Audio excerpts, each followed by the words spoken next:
avant de plonger dans cette histoire incroyable, pensez à vous abonner à la chaîne et à activer la cloche. Ici, chaque récit a quelque chose à dire, et vous ne voudrez pas en manquer un seul. Charleston était baigné par un soleil doux ce matin-là, mais à l'intérieur de l'hôpital Saint-Maries, une tension invisible flottait dans l'air. Les couloirs, pourtant propres et modernes, semblaient froids et impersonnels, les néons jetant une lumière blanche sur le carrelage brillant.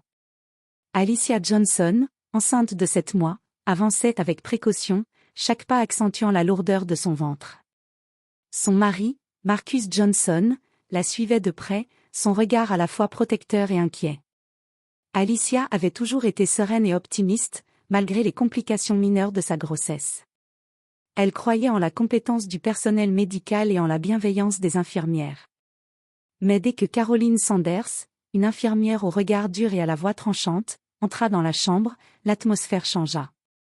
Caroline, une femme dans la quarantaine, parfaitement soignée et méthodique, avait depuis longtemps laissé transparaître ses préjugés, une intolérance subtile mais constante envers les patients noirs, qu'elle jugeait difficiles ou exigeants. Lorsqu'Alicia commença à exprimer ses contractions plus fréquentes, Caroline leva à peine les yeux de ses notes. Elle griffonna des chiffres, remplit des formulaires, et répondit d'une voix froide. « Asseyez-vous. Je vous appellerai quand ce sera votre tour. » Alicia sentit un frisson d'injustice traverser son corps.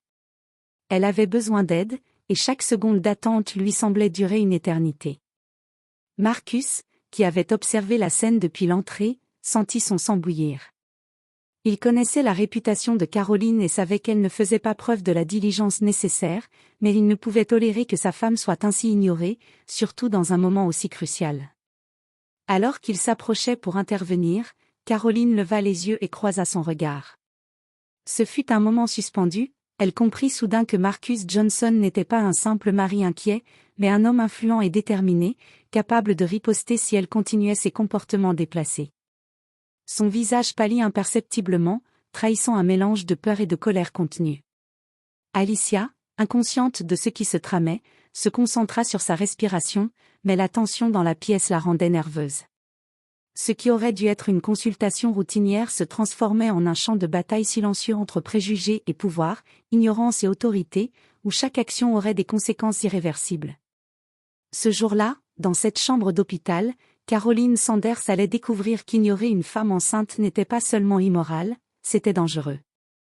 Et Marcus Johnson, avec sa patience limite et son autorité naturelle, allait déclencher une confrontation qui changerait à jamais le cours de cette journée. Alicia Johnson était assise sur la chaise de consultation, ses mains posées sur son ventre arrondi, sentant chaque petit mouvement du bébé. Les contractions se rapprochaient, et son souffle devenait plus court.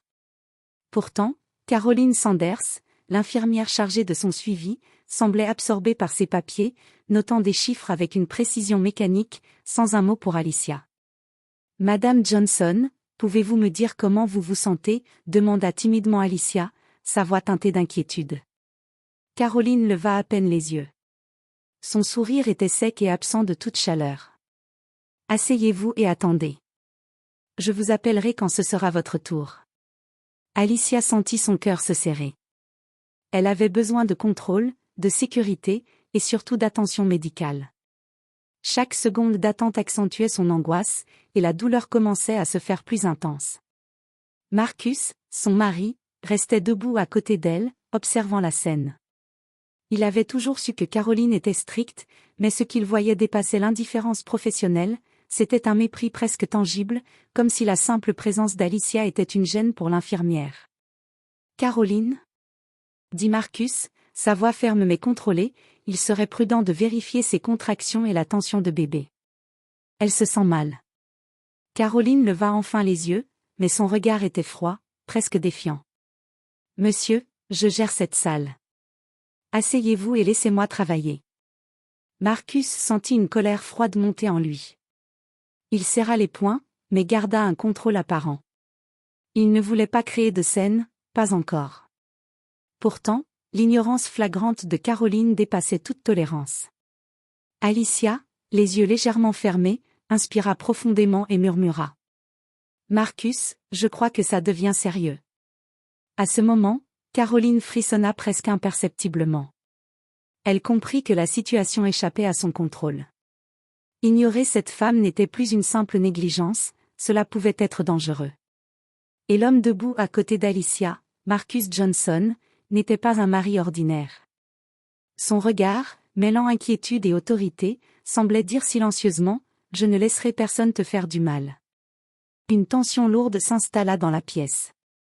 Chaque tic de l'horloge résonnait dans le silence, chaque mouvement semblait amplifier le malaise. Alicia se mordait les lèvres pour contenir la douleur, tandis que Caroline, consciente que son arrogance venait d'être défiée, sentit son visage se figer. La première fissure dans son masque de froideur venait d'apparaître. Et Marcus savait déjà qu'il allait devoir intervenir avant que cette indifférence ne se transforme en catastrophe. Marcus Johnson ne pouvait plus rester silencieux. Il voyait la douleur sur le visage d'Alicia et l'indifférence glaciale de Caroline lui faisait perdre patience. Il s'approcha du bureau, sa stature imposante mais calme, chaque pas résonnant dans la pièce comme un avertissement silencieux. « Caroline, je vous demande de vérifier immédiatement la tension et l'état du bébé. Alicia a besoin de soins, pas d'attente. » Caroline le regarda, son expression figée. Son visage, jusque-là impassible, pâlit légèrement. Elle réalisa soudain qu'elle n'avait pas affaire à un mari ordinaire.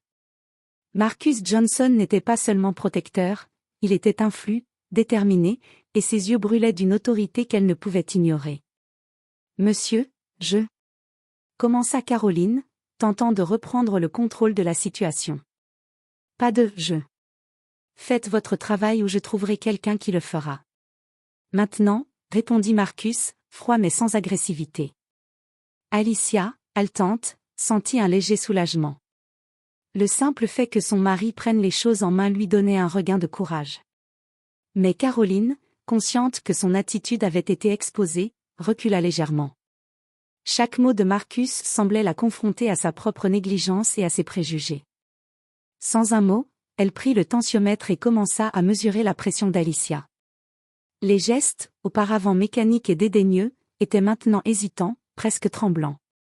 Marcus surveillait chaque mouvement, s'assurant que sa femme soit enfin traitée avec l'attention nécessaire. « Les contractions ?» demanda Caroline, sa voix plus douce, mais encore pleine de tension.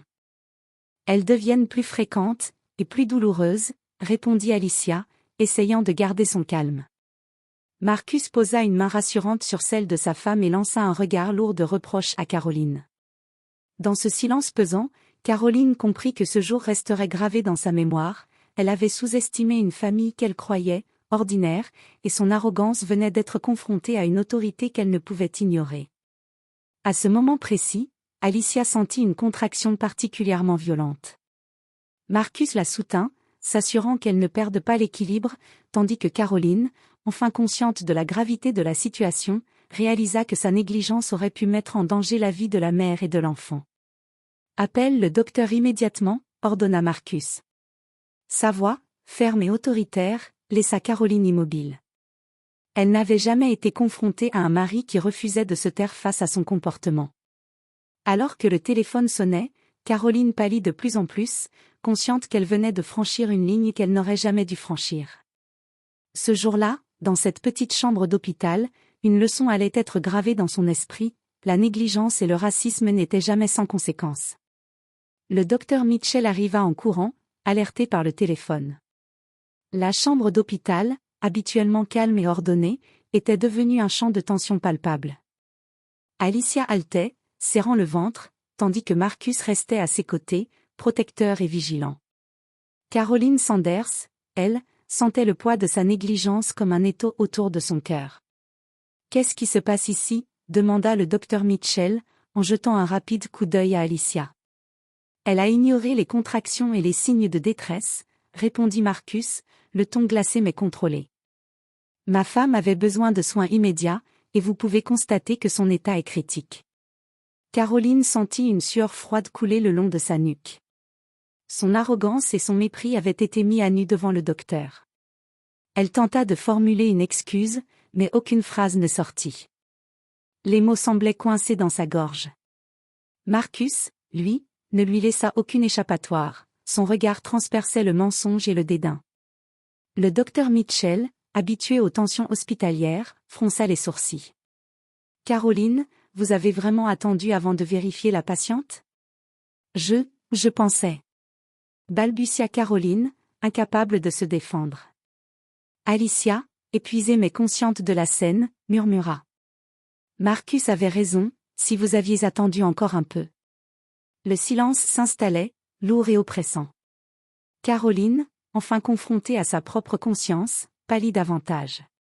Elle avait sous-estimé cette femme et son mari, ignorant totalement qui ils étaient. Elle venait de se heurter à l'autorité de Marcus Johnson, un homme respecté dans toute la ville pour son intégrité et sa position sociale. Alors que le docteur préparait Alicia pour un suivi immédiat et des examens approfondis, Caroline recula, incapable de soutenir le regard de Marcus. Chaque mouvement, chaque geste de sa part trahissait sa culpabilité et sa peur. Elle avait cru qu'une infirmière pouvait agir selon ses préjugés sans conséquence. Mais aujourd'hui, face à Marcus Johnson, elle comprenait qu'aucune excuse ne suffirait. « Caroline ?» dit Marcus doucement mais avec un poids terrible dans la voix, « ce que vous venez de faire est inacceptable. Et vous allez répondre de vos actions. » À ce moment précis, Caroline sentit le froid de la réalité l'envahir. Le mari protecteur, influent et déterminé venait de révéler son pouvoir. Et elle, qui pensait contrôler la situation, n'était plus qu'une infirmière terrifiée, consciente qu'un simple moment de racisme et de négligence pouvait lui coûter sa carrière et sa réputation. Dans cette chambre d'hôpital, le choc de la vérité venait de frapper, le mépris et la haine aveugle avaient un prix, et Caroline venait de le découvrir. Alicia, entre douleur et soulagement, savait que la présence de Marcus venait de sauver sa vie et celle de son enfant. Alicia fut immédiatement prise en charge.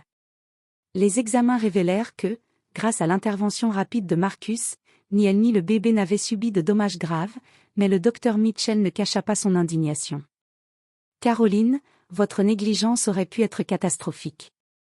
Nous allons devoir signaler cet incident à la direction. » Caroline, pâle et tremblante, baissa les yeux. Elle comprit que toute arrogance avait un prix, et que sous-estimer Alicia et Marcus était l'erreur de trop. Marcus, toujours à côté de sa femme, observa calmement la scène. Il ne criait pas, ne menaçait pas, mais chaque regard portait une autorité indiscutable. La direction de l'hôpital convoqua Caroline pour un entretien disciplinaire. Les témoignages d'Alicia et du docteur Mitchell étaient accablants. Son comportement raciste et son indifférence furent officiellement enregistrés. Caroline réalisa que son visage pâle, ses gestes hésitants et ses excuses tardives ne suffiraient jamais à effacer le tort causé. Pendant ce temps, Marcus resta auprès d'Alicia, lui tenant la main et la rassurant. Le bébé bougea pour la première fois de manière vigoureuse, et un sourire soulagé éclaira le visage d'Alicia. Elle comprit que sa vie et celle de son enfant avaient été protégées non par chance, mais par la vigilance et la détermination de son mari. Caroline fut suspendue avec avertissement, et une note permanente fut ajoutée à son dossier. Ce fut un rappel brutal que les préjugés et l'indifférence ne passent jamais inaperçus, surtout lorsque l'on sous-estime ceux que l'on croit insignifiants. Dans le couloir de l'hôpital, alors qu'Alicia et Marcus quittaient la chambre, Caroline les regarda partir, consciente que sa carrière et sa réputation avaient été profondément ébranlées. Ce jour-là, elle apprit une leçon qu'elle n'oublierait jamais. La vie d'une personne ne peut jamais être traitée avec mépris, et le pouvoir de protéger et défendre ceux que l'on aime peut transformer n'importe quelle situation. Marcus et Alicia, main dans la main, quittèrent l'hôpital sous le soleil de Charleston. La peur et la douleur avaient laissé place à un soulagement profond, et à la certitude que l'amour, la vigilance et la justice pouvaient triompher de la haine et de l'indifférence. Et Caroline, seule dans la chambre désormais vide, comprit que certaines erreurs ne peuvent jamais être effacées.